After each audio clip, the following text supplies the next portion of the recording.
everyone. We are live on Tuesday night. I am Dr. Boz, and welcome to the live show. We are discussing family tonight, the ever-sensitive topic about pushing them away when you do keto versus pulling them in. If you've had any struggles with this, you're going to love the topic tonight. And we will get through some struggles that I've had with my family, as well as some improvements that I would suggest that you do. But first, we have a few traditions on the show. We're going to start with my numbers, and I do them live. This is real. Thank you for the praise that's going on for being able to hear the sound. I think that is the live stream there. Let me just... Oh, yeah, here we go. This is the one I want. Yeah, that's the pop-out chat. Looks good. Sounds good. That's what I want to hear. I am going to check my numbers 48 hours into my fast. Probably actually a little more than that, but it doesn't hear me well. So that's actually important to say that out loud. I did some recording today, so I've changed a couple of settings on the volume. Let's see how that goes. I don't hear her well, so let's see if that improves how you can hear me. In the meantime, these numbers are something that is helpful for me to stay accountable. I have definitely wanted to not fast for the last, day. And because I knew I was going to have to check these numbers in front of y'all, I have stayed the course. Usually I do not get the critters that my husband gets, like a cold or not feeling well, but I have had definitely a runny nose and a scratchy throat. Those are my ketones coming out, and here is my blood glucose. And if I could have eaten a few hours ago, if you all weren't going to be checking on my numbers in a few minutes, I would have I'd have totally given up. Glucose of 87, ketones of 2.0. If somebody would do that math for me, I would appreciate it. I also wanted to take a minute here. There's a few things that improvement. I've been working towards an improvement, but I've also been looking at several lectures that have not been the best rhythm for me to figure out. So I've been definitely stressing about some of my lectures coming up, which is not typical of me. I love doing the live lectures. I really do appreciate how important it is to have live interaction. So we're going to go through a few announcements about where I'm going to be at and how you can find me. But there are a couple of changes in my schedule. So Patrick V just calculated that Dr. Boz ratio of 43. Not the best one I've had, but I'll tell you, I have not slept great with this runny nose, which definitely changes the numbers. I wish it didn't. I wish I was immune from all that, but I'm not. I had a straw around here somewhere, but I don't know where that went either. So let's tell you that if you are interested in answering some of the questions, please put them into the comments. We have folks gathering those. There was a couple people who checked in early, and I have one of your questions written down, and I actually already answered the other one. So as I look at a couple of things. First of all, KetoCON is one of the places I have a new announcement for. So if you have not checked this out, I want you to know that I've changed a couple things. So you're going to want to go to ketocon.org and look up what my new lecture is. I actually think they aren't going to release the schedule for sometime this week is when they're supposed to open up the schedule.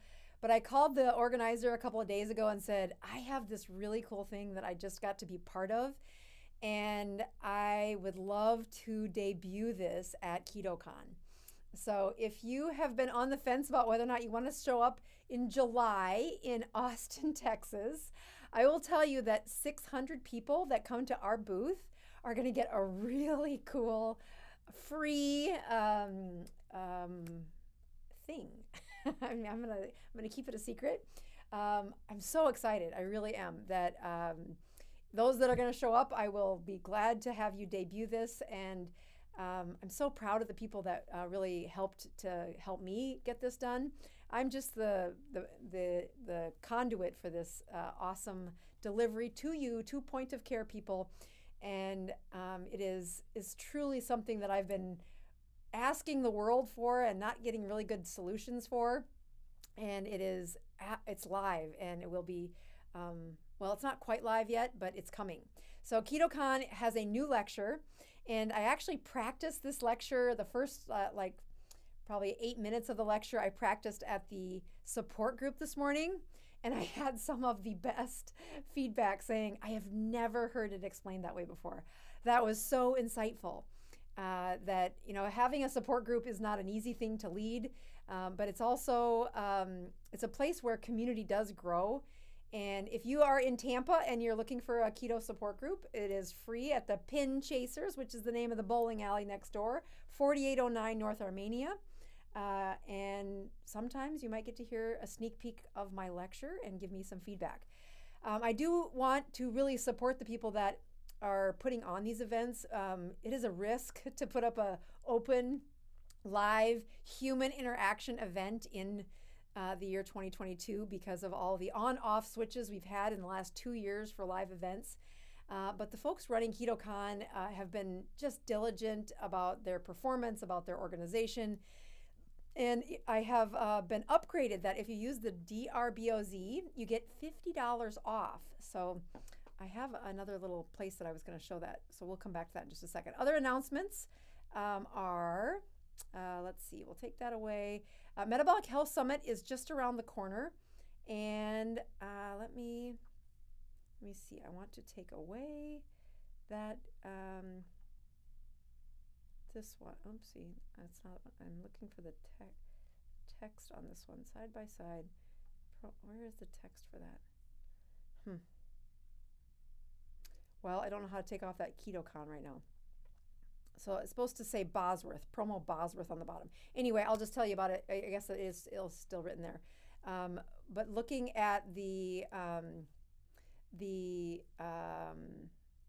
Metabolic Health Summit, that I'm actually having husband buy plane tickets because I haven't got them bought yet, which is really irresponsible of me. But I just haven't gotten around to that. So there will be the Metabolic Health Summit is very sciencey, but it is truly, anybody who buys the ticket, you can watch those lectures again and again. It is $100. You get some discount. I think it was 10%, so about $10 off if you use that promo code Bosworth. I don't have any of the proceeds from any of these promotions. I just want to support those people that have taken the courage to organize an event. Specifically, the Metabolic Health Summit is my education. That's where I will get my continuing medical education points. So you'll find me in the front row practically for every lecture because I actually love this stuff. It's the place where I don't have to speak. I get to receive, and I love that event. So anybody who buys a promo or buys that ticket, and then you use the promo code, it's like a virtual signal for me to say I really want to support them because it is not an easy activity to put one of these on. Finally, we do have Keto Summit as well. Oops, I can't do that either. Let's go here. This Keto Orlando Summit, and even though that's not the right thing at the bottom of the screen there, these folks are in August, and they really do represent community. So I'm so glad to be in their physical community in Orlando or in Florida, and I will be doing a different lecture there. So looking at those events of where you can brush shoulders with me. Pella, Iowa is still happening, and we've been putting those announcements out on the Facebook group. Again, that's not my organization, but I am just asked to come speak and help this community. So it is a powerful workshop. It is the workshop that does cost over $2,000, the online workshop, because I'm looking for leaders as I promote that. But you can get in for free in Pella, Iowa, if you show up the 2nd and 3rd, which is a Thursday, Friday, in the little town of Pella, Iowa. I will be there with bells on. I'm super excited about it, actually. I have a couple of other things that I wanted to show folks today. So if you look at a few things that we've done on the channel that I love, they took a lot of work, and there's a couple of things about making videos inside the world of YouTube, or if you ever try to upload a video on Amazon, God forbid, we're still in Amazon jail. They anytime you say anything that isn't quite what their rules say, you get brought down. But on my website, I can do what I want. So if you go to my store and you scroll down to the products, I now have videos up for these products. And I would just encourage you, if you want to see what I really want to say about these products. I had marketers say you could only have a 30-second video. I'm like, that's just not long enough for me to explain why I like this, why I made this. So if you're looking for just some insight about what I care about and what I would say today about the products, take a look. I think all of them have a video now, or they're really close to all having a video. And I'm going to try to get some of those videos on the Walmart store or the Amazon store. But who knows what the police are going to do when it comes to those videos. If they don't follow the rules exactly, like I think there's a timer rule. I think, anyway, check out my website because there are no rules. I get to do what I want there. All right, I did want to give you a little bit of, I had a couple people write in about KetoCON saying the promo code didn't work. And it is DRBOZ, but it is for tickets that are the general admission, which if you look, the ticket price went from $350 to $300, and if you use DRBOZ, you get another $50 off. I'm so excited about the lecture I get to give. It's rare. Maybe it's just been too long since I've given a real live lecture, but it's gonna be awesome. It's taking me inappropriate amount of time, but it is gonna be awesome.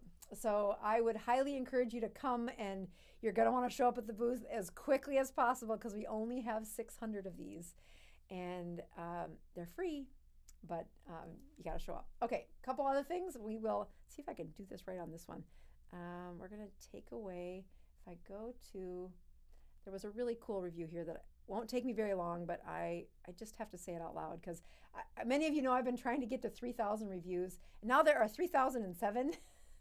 And there was a couple of comments. One was by G. Holbert, and he really had the best way of saying that, you know, he's been keto for many years, 3 years, and had a lot of successes, but had looked at several YouTube subscriptions.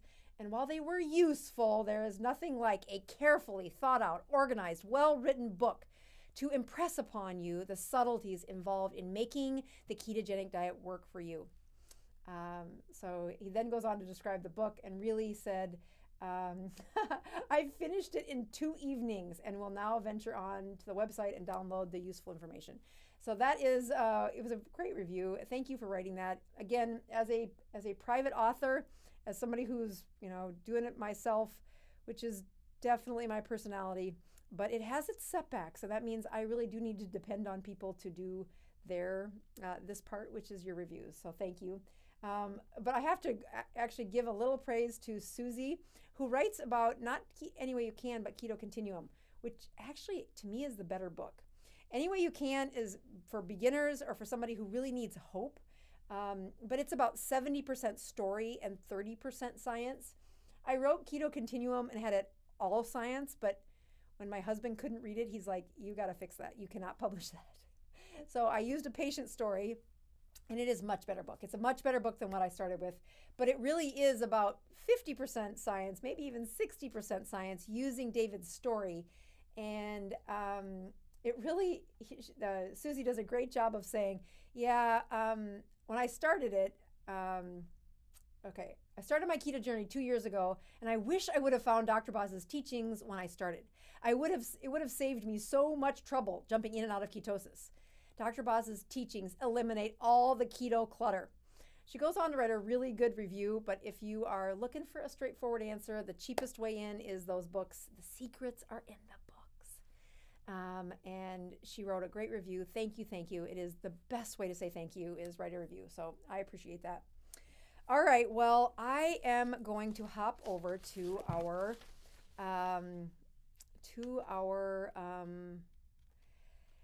let's see, actually take this away. We're going to go to Atomic Keto here. Let's try to find that. There we go. And we are going to take away the this bad boy, and we're going to put in the keynote, which was supposed to be on a certain slide and it wasn't ready. Let me try that again. All right, so today I am going to tell you that one of the hardest parts about writing about being on a YouTube channel for me is we put a lot of effort into our uploads, but I really do like community. And what this series has been about is trying to show you that changing your behavior isn't subtle. There is something deep and kind of messy when we go to really change behavior, but I don't associate an improved ketogenic diet with a little fluttering of changes. Like, oh great, you know how to count carbs. That's keto. But if you really want to stay the course, if you're in it for the long haul, which as I write these lectures that are pretty in-depth, that I don't just get 8 minutes on YouTube or 4 minutes on YouTube to put out as much information as I can, as quickly as I can. I really get to unpack it. It truly reminds me why it is I started this and what it is that keeps me consistent. As I look at the keto, we started several of these. We started with building habits. The second one was, who are you? We then talked about, people had a few people fall off, but we went back to the next week and says, your identity matters. If you really want to change a behavior, you gotta start with who you want to become. Atomic Habits is a book by James Clear that really does get into the gritty part of change. And it's amazing how well he did organizing that, but he locks into, you must change the identity before you can do that. We then hopped into the carb relapse problems and how those were because you skipped a couple steps, probably. I've done that. And to get off of the carb relapse, but then look at a couple things that will absolutely guarantee failure. We talked about that on the fifth one of these, or maybe it was the sixth one actually. Last week we went into dopamine and how to wire the brain for desire. Your brain is wired. You are a primal, very reward-driven being, and that primal desire was a major part of how you can set up the process for success. So if you want the backstory on them, they've been something really helpful for Michelle and I, my sister-in-law. Michelle each week writes the emails that go out, so be sure to sign up for our emails on our website. And those emails really kind of give you an outline of some of the stuff we're looking at. But each week we try to offer something that we think would be useful, or at least our stories. Michelle's stories, I think, are better than mine. Oh my gosh, we have Darcy from Eagle Butte who just checked in, which is a little town in South Dakota where I have been doing a research study. And oh my gosh, that's so nice. And Kim Powers, hello to you too.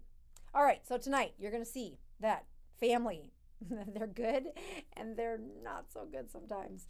That when you are looking at family, it's easy to see where we push them away if they don't do what we want, and we pull them in if we can manipulate them. That's true. We have behaviors that are definitely a part of who we are, and we shaped those behaviors by several of our primal first mimicking a tribe. Probably before you could record a memory, you were copying the tribe that you were born into. If you haven't checked out this book by James Clear, Atomic Habits, it really is a great audiobook, but the habits within it weave you through how do you approach changing something for good. And I think the chapter on family and how to integrate family into that change behavior is definitely worth your time. So I'm going to show you some pictures of my family. And this is the part where I say nice things. So these are my three boys and my husband. And when you look at what boys really do, this is the rest of the pictures. I had the best friend, Yellow Bug Photography from Sioux Falls, take these pictures. And of course, when the boys start fighting, which is family. That's when the best pictures came about. And truly, the youngest one, Chancellor, the red hair, he's fighting back. He's definitely holding his own. And truly, one of my favorite pictures is when they were doing things that family typically do, which is they fight. They get away from the rules that show up in how should a family behave. What is it that we show the outside world? And they act like typical family, which is to struggle. I'm very in tune with looking at the culture that you attract. You'll hear me often talk about what I teach my boys, the kinds of behaviors that we have within my home. And I don't ignore or push away how powerful that habit of not just imprinting behavior, but showing them that I learned some things from my parents that weren't the best. Grandma Rose, Grandpa Rich did a great job on lots of things, but they had some behaviors that weren't so good. They were known for finding a way to shut down at night that maybe didn't have everybody's best interest in mind. Maybe it was definitely just getting through that moment. And when I look at the places where I try to improve how to do a ketogenic, how to do something that in my life, it is going to change behavior in the people I live with. I will tell you that I push people to start with some pretty clear boundaries. Before we get into the boundaries, which I think are really important, and I'll go through some of the rules that I would have you adopt, I just want to unpack how important some of the changes are that, or some of the things are that James Clear points out in his book. You know, he talks about us being pack animals and that we need to fit in. That when I look at those boys and I look at how quickly they will playfully, but definitely with true spirit fight, I say, boy, I absolutely know who they learned that from. That the first set of family that they saw was my husband and I, two firstborns, known for being very authoritative, very dominating, and definitely liking to win. So they have great imprinting on how to fight. But they also, they want to belong in that family. So learning how to push back and, debate was our favorite sport. Now I know Chancellor's a wrestler and he's actually a physical, our first athlete actually, where he plays organized sports. But all three of the boys want to fit in. And you can't be around our family very long before you start to feel these unspoken rules that are not written down anywhere, but that my family absolutely, if you interviewed them saying, does your family, is it passive or aggressive?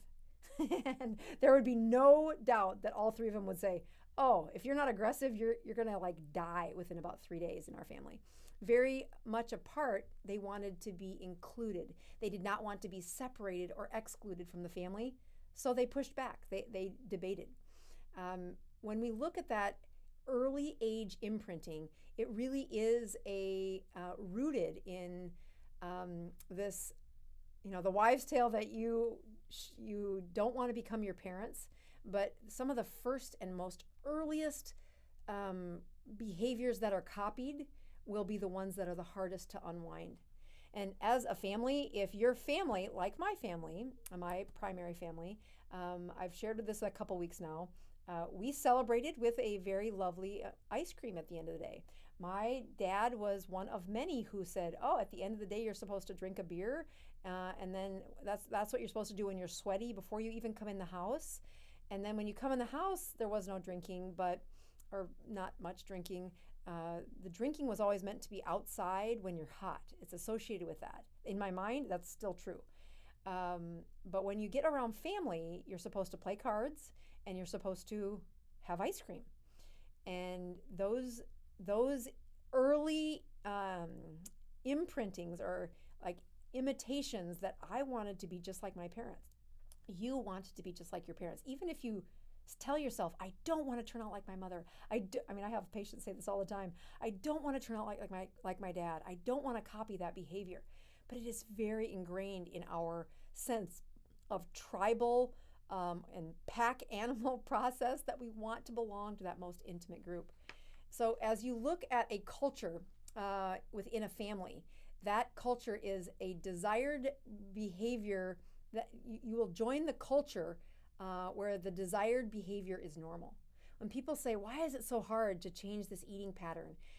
The truth is that wiring of copying what your parents taught you was a healthy way to eat started really young. And especially in the generation of folks that are 30 years and older, there's the introduction of all these processed foods, which became a very joy associating time of adding foods that you are going to increase your insulin, you are going to increase that metabolic disease process, you are going to ramp up the decline, the rate at which your body is aging actually. When I look at the things that we copy in life, we copy our family because we want to belong. But we also copy the majority. When somebody, early in the chat, there was somebody saying, yeah, you go to a restaurant and these people point out that you cannot go to a restaurant without people saying, you're going to eat all that fat, it's going to make you have a heart attack. And again, that's because the majority aren't keto. And then the final thing is we copy the powerful. I will tell you, it's not an accident that I don't consider myself powerful, but I do consider myself a leader in the ketogenic space. And it is not an accident that I check my numbers live in front of you, saying data is what matters. You are not on the ketogenic diet if you don't check ketones. And I don't mean you have to check blood, but blood has benefits. And if finances are an issue, those urine ketone strips are not an obsolete issue or an obsolete tool. They are very valuable as you continue to go forward. When I look at the parts of my family that I want to copy, I have shared that copying some of the traditions for my sons was that, yes, in my traditional family, we sat down to every meal. And that behavior is something that they still do when they come home. I think they miss it more than they want to tell me when they're at college. We still play games on the weekend. It is every Sunday we play games. We had to implement, we play for whoever wins the game of Settlers. That's the allowance for the week, and we give it to one person, one winner in the family. And it's great when my husband and I win because then it stays in the same pot. But when I look at those people who write in and say, well, how is it nobody in my family is doing keto with me? What do you advise? And the first frame that I try to put this in is, it is not a subtle problem. When you are living with people that have a much different eating pattern than you, those temptations become a sabotage. They just are such a devastation when you get to a fragile point, which we all do. I do. Everybody who does keto long enough hits that fragile break point, and boom, they're off the wagon. And the length of time they're off the wagon often has to do with how quickly can we get ketones back in their circulation, and then how quickly can we move that temptation away. So when I look at that intimate difference of people who don't just, everybody that has done keto for a week usually doesn't show up and watch these lives. So if you're watching this live, I'm assuming that you've done keto for more than 3 or 4 weeks. Hopefully you found a benefit. And if you want to stay the course, it requires a conversation that might touch on your courage button. That when we look at behaviors that are not comfortable, one of those is confronting the people we love the most. Now in our family, that's called supper, that we have a debate and differences that we bring to the table and we wrestle over them, and that is really comfortable for our family. God bless any of the girls that date my boys. Arguing is just going to have to be part of what you like to do, or they now love it. If somebody doesn't push back against them, it's like, I think they're depressed, Mom. I think they're just not. And I'm like, well, some people don't like that. But I am here to say that when you are living with somebody who is not doing keto with you, I'm going to have to push the courage button and say a few things. Number one, you have to have a very forthright conversation about boundaries. The visual cue that happens when people see a temptation will spark the hunger or the craving for dopamine that we talked about last week. It is one of the first things that is predictable in the ketogenic addiction to carbs and trying to use keto as a way to get away from that. We're going to ask you to step through a higher and higher level of pushing your metabolism. And that's where the first layer isn't as hard to do. Maybe for some people it is, but as you get to that third or fourth week, they can usually white knuckle it through those first few weeks, and then they can't. Then they really do need to have some benefits of the support system around you does need to be on your side. Now, that doesn't mean they need to be keto. I would encourage them to. I think everybody should have less processed foods. They should be checking that their body uses ketones for certain hours, and you know, if they're not as strict, then less. And if they're not trying to heal or do some autophagy, then they can have less stringent rules. Most of the people that come to this channel or come to my clinic, they want to reverse things, and that means we need to have a large percentage of their day and night in a state of ketosis in order to actually back away from the edge of some of these major change points in their health. And in order for that patient to do that, their family has to not be sabotaging them.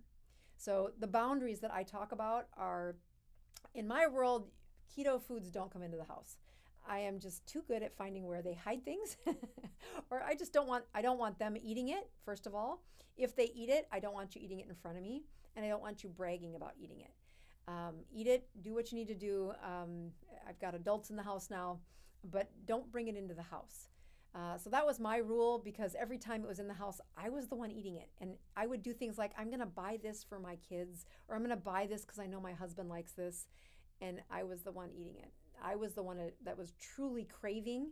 And as soon as I knew it was in the house, my will to stay consistently keto became less. But it wasn't just because of my history that I pushed for that rule. It was truly that after 20 years of watching which patients relapse from addiction to substances, their support system matters. And having that forthright conversation about the boundary that you need, either the food that I can't eat, you need to put in a place where I can't see it. And that's another common rule that I see patients use.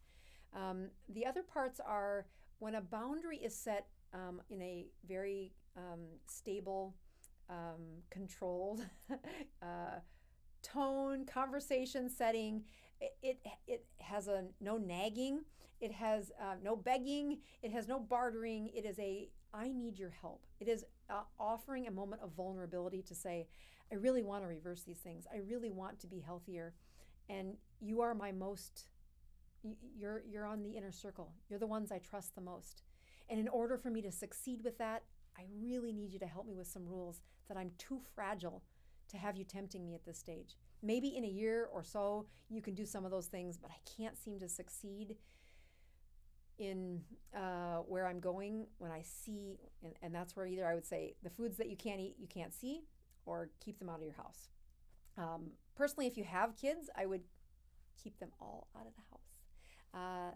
The better they see you eating just the foods that really should be eaten, whole foods, getting away from those processed anything, and really sticking with a high-fat, low-carbohydrate menu is you're imprinting them to have a much easier time than you've had.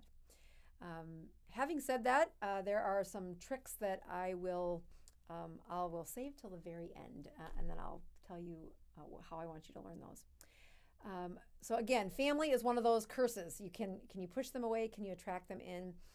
I do think that the best stories I've had about people slowly lessening their carbs, of the wife who's very addicted to carbs, it didn't happen because they were snarky and disingenuine about what they were doing. It was because they were vulnerable, they asked for a boundary, and they really said, I just need you to be my partner on this and not put that near me.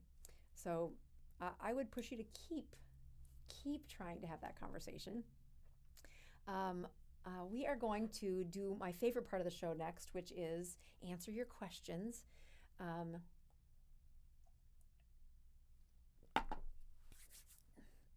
I do want to announce that for all of the neurons, I'm having a live question and answer on Thursday this week.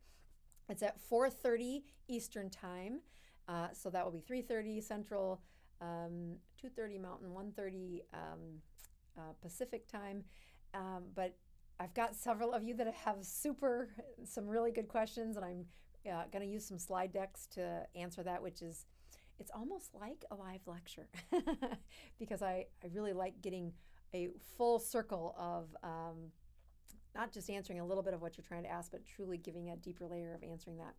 Well, let me hop over. Oh, we have some really good questions here. So let's get over to the question and answers. And I do have a hard stop tonight, so I'm going to be very mindful of the time. I have a date with husband. I was supposed to have I thought I was having a wrestling banquet, but that's tomorrow. Who knew? So instead, husband and I are going on a date. All right, so we have, today we have Hilda. This was the question that was asked beforehand, and I copied and pasted it and said, no, I want to make sure I answer that one. So Hilda wrote in and said, reading Drop Acid by Dr. Perlmutter, and I'm reading that too. I'm actually listening to the audiobook. He recommends skipping sardines because they are high in purine food. I love Dr. Boz's opinion. So let me tell you that, yes, when I heard that, I'm like, oh yeah, you're right. When you're looking at a list of foods with purines in it, if you were absolutely, there was no other way that you could live but eating sardines, and you had high uric acid, your uric acid would go down slower. But I wanted to push back and argue that. I know he put that in the book. When I heard it, I cringed as well, saying, okay, there are foods worthy of being pushed off of a list, and there are foods worthy of not. So today at our support group, we had somebody say, okay, we talked a lot about blood sugars, what the average blood sugars were, what we recommend for improving people's profile. And she had been either wearing a continuous glucose monitor or was really checking like 7 or 8 times during the day. And she said when she was eating her sardines, the blood sugar did not go up at all. Again, it was a high fat, very dense calories, so the volume of food was less. She got satiety. She felt good after eating those sardines, and that blood sugar was low. If you want to see the worst thing you can do for uric acid, it's high blood sugars. So I, in the name of really saying high blood sugars outrank the amount of purines in a can of sardines. And if you've ever tried to get people to eat sardines, I love them. My interns that want to bring food into the clinic, the only thing that's here is sardines and some carnivore crisps that are here. But sardines, that's it. That's all that's here. If you want to eat during the office hours, then you can eat that, and that's all. And I'll tell you, they fast a lot. What I'm saying is I work really hard to get people to try sardines. They are a very highly dense, easily portable, hard to go bad. Put it in your glove box, have it in a pinch, and it is high fat, the right kinds of fats. It is satiating. The purine part is just tiny. If you want to decrease uric acid, get your blood sugars down, hold them down, stay there, stay the course. That's really where you need to focus. I would stand behind that. I would go toe to toe with Dr. I bet he would agree with me, actually. All right, so let's go on to Paula's question. She writes in and said, just finished 8 weeks of 72-hour fasting. Feel great. So again, that is as you progress through keto continuum. What do I do with folks in the clinic? I start them out, I get them to a baseline metabolism, and then I start to dial in how much can I squeeze their metabolism, how much can I stress their metabolism with a stable routine. And then once it hits their social impact, I push them to stress their metabolism for bursts. So it's like if you take somebody running, I'm pushing their running game to as fast as they can go without getting out of zone 2. And then every once in a while, I'm going to push them to sprint. And so the sprints are the fasts. The first time you fast, it's not 72 hours. I want you to get a couple 36s. Then I want to push you to 48. And then I want you to do 48 without a celebration meal at the end. And then if you really want to reverse autophagy, you keep that narrow baseline metabolism, and then you pulse 8 weeks in a row, 8 consecutive weeks of 72-hour fasting. So Paula gets a gold star. She's there. She's feeling great. Been keto for 10 months, 58 years old. My starting BMI was 35, now 26.3. I would like to drop to 23-ish. What would be the best plan going forward? Well, Paula, first of all, great job. I need to praise you for that, because it isn't it isn't a subtle finding for people to have improvements in their metabolism at 58 years old. It is a life-changing. I didn't think that was possible. Again, my mom started that story any way you can at 71, and it was on a wing and a prayer for what I thought was possible but didn't have any evidence for, because so many patients were not able to flip the switch of their metabolism. So 58 years old, you are headed in the right direction. I would encourage you to see if you can get to 23 BMI, just because it's a percentage points of people who are metabolically fit. And if you've been overweight, the chances for reversing insulin resistance get a lot better when you hit in that BMI of a green zone. You're right on the edge of the green zone. So yes, I would push you to get to a 23. I agree with that part. And the next step that I would encourage you to do is, you've been stressing your metabolism by one option, which is, and again, I don't know your story that well, but you've got a 72-hour fast. That is a time where you stress the metabolism, and then you head back to a baseline. So a couple of things that I like to watch when people do reach that 12-week or that 8-week of 72-hour fasting is, it doesn't mean you never fast again. You've now got a skill set in your toolbox that you can reach for. And I am careful to ask and really hone, how well do you keep that eating window closed? I mean, what is your eating window? Sometimes when they start doing the 72-hour fast, they'll go from maybe a 4-hour eating window or a 3-hour eating window, and it spreads back out to 6, because they're like, I just did such a great job, and their eating time opens. So some things I would be careful of is just make sure that your eating window is as early in the day as you can stay functional. Keeping it before sunset is really powerful. If you're, in my season, eating later at night has been just the only time the family gets to eat together. It's only 6 o'clock, and here in Florida there's still sun out, so I'm still following the rules. But it's later than I would like to. When I was in Sioux Falls, I was able to eat around 4 o'clock, and it really fit with what, it was COVID time, so it was different. Everything was messed up. But the next thing I would do is to look to push your metabolism in 2 other ways. So yes, what does that 72-hour fast do? It stresses your metabolism. It really requires that your body finds the fuel when you don't eat. And again, people listening for maybe the first or second time, be sure to look at that. If nothing else, just buy the workbook and look through how did she get to that 72-hour fast, and what steps do you get to? Because if you slam down to 72-hour fast, you are going to have, there's more trouble than help. I am pushing her autophagy, I am pushing her metabolism, and I am holding her at a baseline metabolism that is early in the morning and hopefully in that 4-hour window. So provided all that is happening, there are 2 other ways to push a metabolism. One is temperature induced. I recommend people practice with heat as your temperature, meaning go into a sauna. You're trying to create a sweat, and you want to do this routinely, not just once in a lifetime and then you're done, but finding a pattern where you can really go into a sauna routinely, expose your body to heat, which forces the metabolism to get rid of the heat, which is what sweating is. So it is a cardiovascular stress. It is a metabolic stress. There is a lot of data around the Finnish saunas, or the saunas that have steam in the air. And you will see an improvement.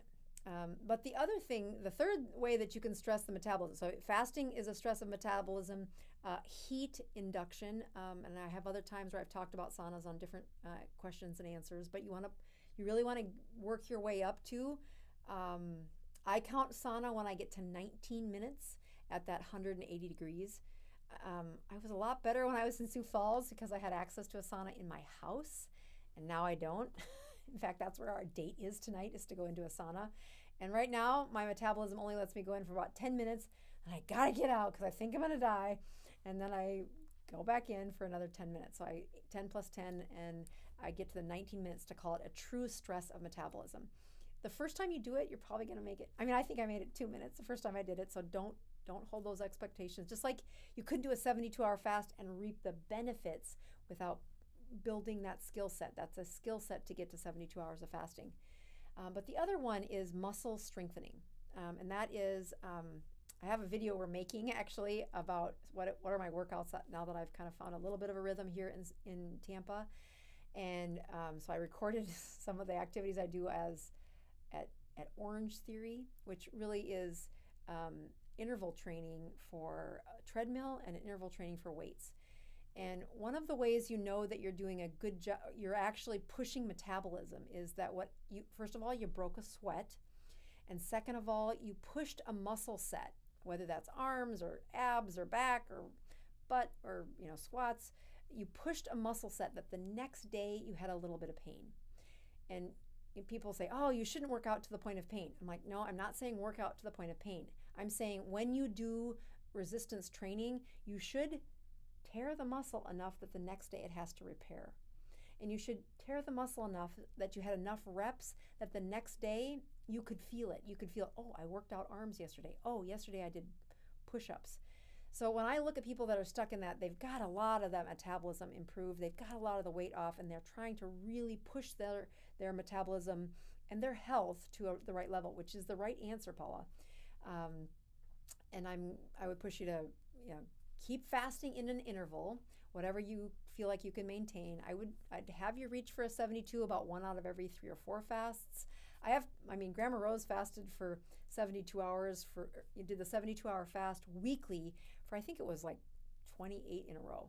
And this was during a time where her health needed that metabolism, but she didn't have a sauna, and she did have a workout place, but she wasn't great about going. She was great about fasting, and that's enough. Okay, so good question. Let's go to the next one. Let's see. Karen writes in and says, Dr. Boz, do you have any advice on biohacks for shift workers who sleep different times each day and notice their blood sugars stay high even when fasting for 72 hours? Oh, Karen, you're not going to like what I want to say. So yes, I've had this question many times before, and the truth is, I usually write them a doctor's note if they're my patient, saying it is inappropriate and unhealthy for the patient to do this. And people don't like to hear that, but there are lots of studies about shift workers. They have increased cancer rates, they have increased diabetes, they have increased heart disease, they have increased brain decline. Like, they end up with aging brains even when they do everything right. And I'm really impressed that you've noticed that at 72-hour fasting, your sugars are still high. And that's because your cortisol and your melatonin are backwards. Your brain is paying attention to the sun. And as much as our modern world allows us to work at night and be asleep during the day, if you really want the best health, you got to give yourself 4 years of not doing that. 4 years of going to bed when the sun does and getting up when the sun does, and matching sunlight to your pineal gland, which produces melatonin. And I don't mean take melatonin. I mean, there are yin and yang of hormones in the human body. Cortisol's opposite is melatonin. And melatonin can only be produced when the lights are off, when you stop stimulating the light into your eyes. And in today's world, that's screens and televisions.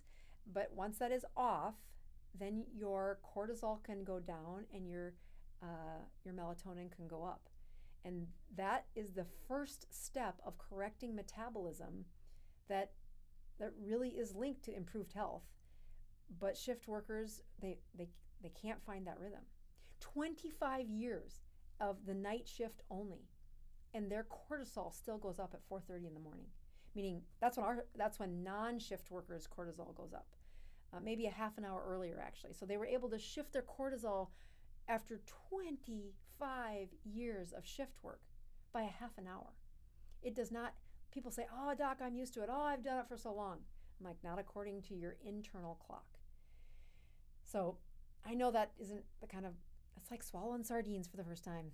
I'm sorry, but it really is important to give you the truth, which is I tell my patients, I will write you the prescription that as your doctor, I do not advise that.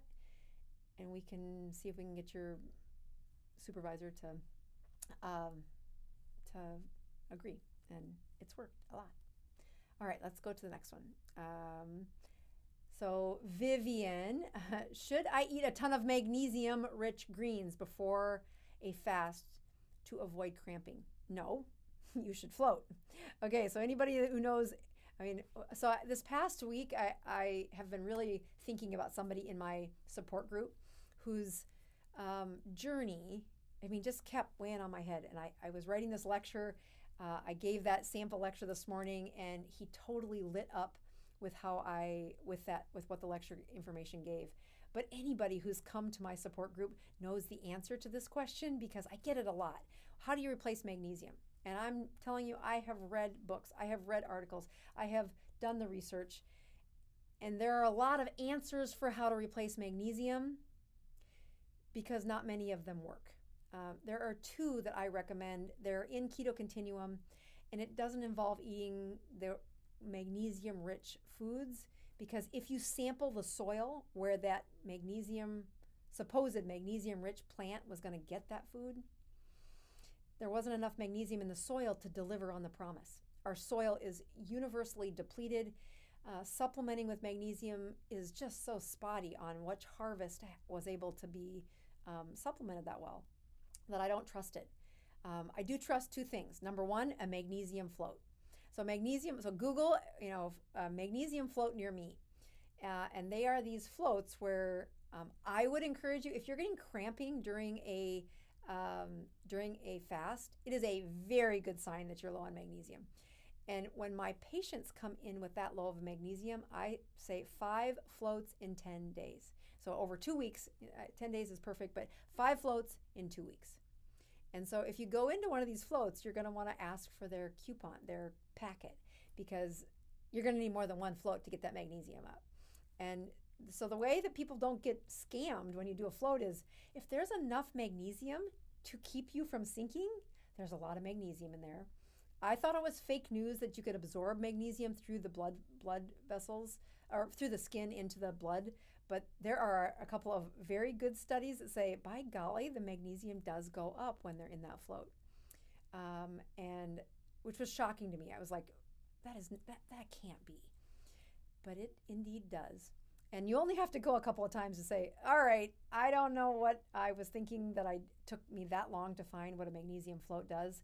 But when I really need patients to, like if I'm having a patient detox from marijuana, or I'm having a patient detox from heroin, or opiates or OxyContin, their bodies are so unhealthy. Magnesium is one of those things that they can't sleep, their anxiety's off the charts, they're withdrawing.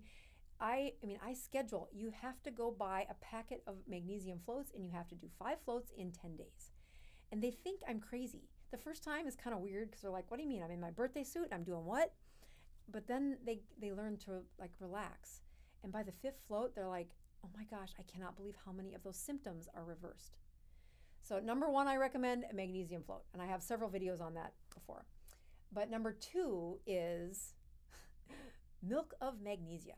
So milk of magnesia is magnesium, and it's designed to have people chug it so that they can get rid of constipation. I don't want you to do that. I want you to get the unflavored kind and put a capful in the water that you drink. Because if you're going to replace magnesium, yes, there are about 25 different kinds. And when they study people with a healthy gut. Well, that's not most of the people in my clinic. They have awful gut. They have more problems with their gut than they know. Magnesium doesn't help with that, especially if it's too high of a dose. So most of the magnesium is going in the toilet. But if you the best way to replace magnesium is small amounts over a long period of time. So a capful, and their caps are tiny. I don't have one in front of me.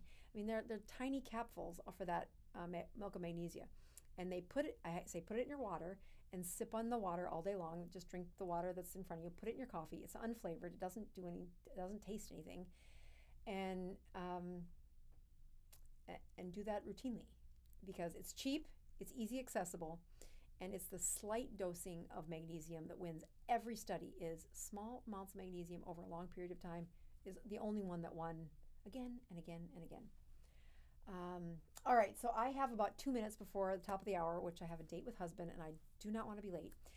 So I'm going to tell you that there is a very, very, very important part that if you're struggling with family and you're looking for how to get through this, there is a movie, or not a movie, there is a video linked on the end notes here called See, Think, Feel, Need.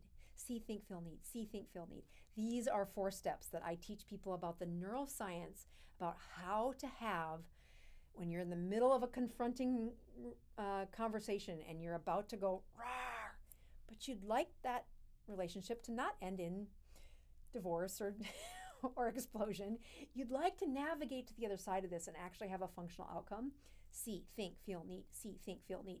Check out that video at the end, and I will see you next week. Oh, wait, I gotta check my numbers too. So I'll check my numbers quick. While I've taught the See, Think, Feel, Need on several workshops.